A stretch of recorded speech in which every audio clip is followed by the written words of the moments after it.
It's really a great pleasure to be here and seeing an old colleague.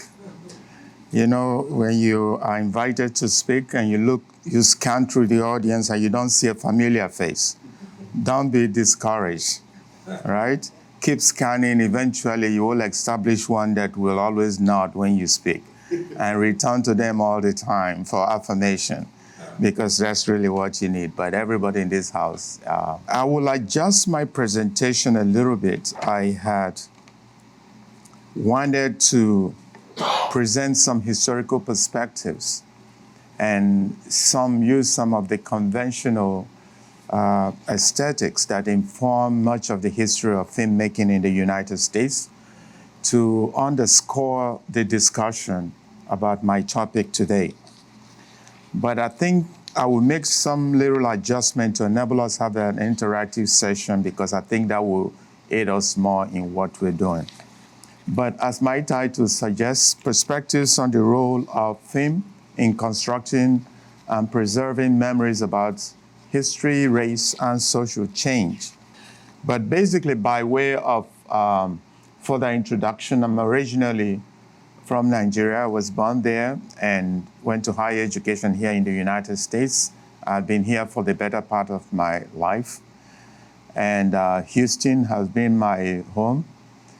And since when we came, it wasn't such a big African population, but today I think Houston has the largest African population outside of Africa. As a matter of fact, Nigeria is the largest, population among the African diasporas here in Houston. So it has grown into this new multicultural city that everyone talks about, which is supposed to be a great advantage for us. But Houston, that kind of, richness, background have not translated in key areas like media. If you consider Atlanta, which is a much smaller city than Houston, but it's a bigger media market than Houston. And there are certain criteria that determine what the media market is. And of course, Austin, for instance, has more activity in the area of communication and media than Houston, than Dallas, even before us. But just like the Dwight said, they're planning to build this new soundstage and establish Houston as a major production place to just change that. That will help in the final analysis in what I'm going to propose at the end. Because in any situation where you are faced with daunting task, especially reconstructing the identity of an entire race, okay, it's not an easy thing to do, no matter what anybody tells you. It's not, because it took a long time to basically consolidate that, to construct that, to become the normal discourse. And especially when that discourse has been quite negative, have established what Chimamanda Ngozi Adichie called the danger of a single story, where one side has been presented over the years. And that has basically been the story of our experience in the United States and much of Europe. But let's just go briefly to talk about some of the key roles, because that is important to understand the role it plays, especially film among the media that we know. Film is very essential in what we do. Yeah, you can push it. All right, this is what I intended as a problem statement. Film is globally accepted primarily form of storytelling for depicting and exploring the world, and for engaging and shaping the human senses and emotions, memory and imagination. However, biased preferences and interests of media entities, often expressed through harmful and negative stereotypes, aggravate polarization of the citizenry and leave detrimental ethical considerations or implications. Okay? What essentially are we saying here? Something as unique as film, as a form of communication that everybody enjoys globally, right? And it's tells the story of our common humanity in many ways, even if that humanity as represented sometimes is warped or seen from a single lens or European lens. It still plays that unique function, right? So that unique function can only survive